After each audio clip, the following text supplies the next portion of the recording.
people, going all the way back to our primate forebears, organize themselves into functional hierarchies. Okay, and the hierarchies are complex, and they're not just based on power, despite what the idiot Marxists say. Even de Waal has noted that chimpanzee hierarchies are unstable if they're only based on power. They don't last. They degenerate into violence. So you have a hierarchy that works, but it's acted out. No one knows why it works. It works because everyone seems to be happy with it. Okay, and so those hierarchies get more complex and more sophisticated, and then people start to observe them and talk about them. It's like, oh, well, we've got this hierarchy here. What's it like? And then they spin off dramas about the hierarchy. Here's a hero who climbed up the hierarchy, and here's what a hero looks like. Okay, so then you get the idea of hierarchy, and then you get the idea of the hero as the person who moves up the hierarchy and generates it. Okay, then out of that, you get the extraction of the idea of the hero, and then you get development of that idea, and it's out of that that you get the monotheistic religions. And so it's like the procedure and the hierarchy come first. No one knows what the rules are. It's all played out the same way that wolves play it out in a pack or chimpanzees play it out in a troop. Then we wake up and think, oh, we live in a structure. Here's the structure. That would be Osiris in the Egyptian mythologies. Here's the structure. Here's how the structure goes wrong. Here's what the structure does. Here's its tyrannical aspect. Here's what you have to do to generate the structure and to thrive in it. Okay, that's even more important. The hierarchy is important enough. But what we want to know is how to master the hierarchy. Okay, that's where you get the mythologies of the hero. Okay. And then so then there's generates all sorts of different heroes because there's different ways of being successful. Then you have a panoply of heroes. Then you think, okay, well now we've got all those heroes. That's a set. We can pull back and say, okay, something about all these heroes is what makes them heroes. That's when you extract out the monotheistic savior. Because that's why in Christianity, Christ is the King of Kings. It's actually, you can think about it as a literal statement. Forget about the religious overlay. It's like, okay, you got a bunch of people. Some of them are kind of king-like. Okay, so you admire them. It's like, for whatever reason that is. Right. It's not easy to figure out why you admire someone, right? That's complicated. But let's say you've got admirable people. You start telling stories about them. That's why you go to a movie. Right. You want to go watch someone you don't care about, you're bored by? No, you want to go watch someone admirable and interesting, or maybe the opposite of that, but it doesn't matter, it's the same thing.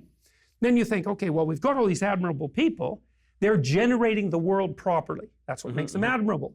There's a principle they embody, and that principle is the process by which the admirable world is generated. That's the logos. Okay. That's the thing that's operative at the beginning of time. So here's my question about all of this, because now we're really not talking about 12 Rules for Life as much as Maps of Meaning, which is your first book, which you're doing the audio read of it now. The audio, and it's definitely a harder book than 12 Rules for Life, and a much more complex book in a lot of ways than 12 Rules for Life. So how universal are these systems? Meaning, why is it that the Enlightenment only arrives at one time in human history and one place in human history, as opposed to if human biology is essentially consistent across humanity, then why is it that if at the apex of the levels you end up with the Enlightenment idea, which is where we started this particular question, then why is it that it only arrives in one place at one time as opposed to arriving in a variety of places in a variety of different times and a variety of different cultures? That's a great question, man. The first thing we would say is the process by which the hierarchy itself and success within the hierarchy is generated, that's to be accounted over millions of years. At least hundreds of thousands of years, but I would push it back because you can see analogs in the chimps. So 20 million years, let's say. That's a long time. On that time scale, the fact that the Enlightenment values arose in Europe 500 years ago before anywhere else, it's like, well, who cares? It's 5 old men long, right? If you put 5 100-year-old men in line, it's like, it's yesterday, it's this morning. So we've evolved these hierarchical structures. That's our culture. We've evolved ways of maneuvering within the hierarchical structures that are successful. And now we've started to evolve ways of mapping our adaptation. Not just adapting, but mapping it. Okay, so how does the mapping occur? First, admiration. Second, imitation of admiration. And that would be drama. It's like you dramatize. Shakespeare extracts out what's admirable and interesting and plays it out. So that's the use of the body as a representational structure of the body. So we act out what's admirable. You think, okay, now we've kind of got the drama down. We're all captured by this drama. It's like, well, then the literary critics come along, the philosophers, and they say, oh, what are the principles by which the admirable people operate? It's like chimps woke up and said, oh, well, some chimps are more successful than others. What are the rules of success? It's like, well, there were no rules because they weren't running by rules. Right. There aren't rules until you describe the patterns. Then you have a rule. Okay. That's what happens with Moses, by the way.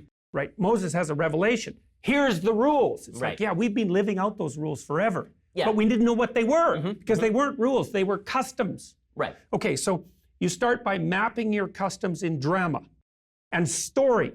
And that way you can represent them and you can transmit them. Then once you have them in your grip, say, they're represented now, not just acted out, well, then you can move one step backward from them and you can say, well, what's the commonalities among these? What are the general principles? That would be the development of something like the Code of Hammurabi, right? It's like, well, we've got all these customs. What are they? Right. Revelation. It's like, oh, here's how you map the customs. That's the Decalogue. It's the same idea. So it took human beings a very long time to evolve their hierarchies, to evolve their structures of success, and then to have enough people around with enough spare time to engage in the cultural process of the artistic cultural process of mapping the adaptive structure. That all emerges in mythology and drama. Then that lays the groundwork for philosophy. Then the philosophers can come in, especially once it's written, like in the Judeo-Christian pantheon. It's like, oh, now we've got it written down. Oh, well, we don't have to remember it. Right. We can read it, and while we're reading, we can think about it. And so then out of that starts to come the semantic codes. Well, then you get the Enlightenment.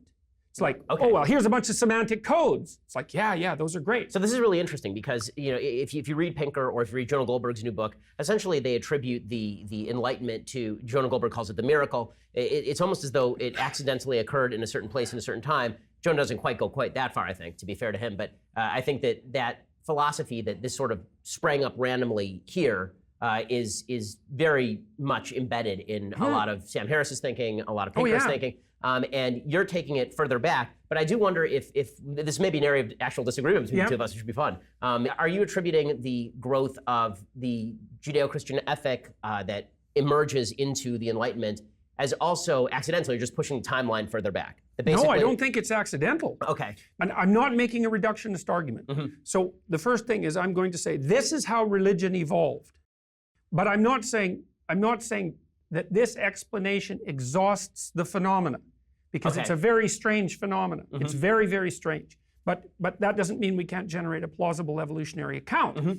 It's like if you have a bunch of motivated, emotional, limited beings occupying the same territory and competing and cooperating for the same resources, including the resource of cooperation, which can generate more resources. It's not a zero-sum game. There are going to be patterns of adaptation that emerge from that are similar. So here's a way of thinking about it.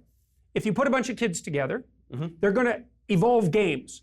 Right. Well, which games? Well, a bunch of different games. Yeah, but they're all games, right? So so that's the moral relativist element. A bunch of different games. Okay, but the moral absolutist element is, yeah, but they're all games. And the games have to be playable, which means they have to continue in an iterated way, right? So that's a big constraint.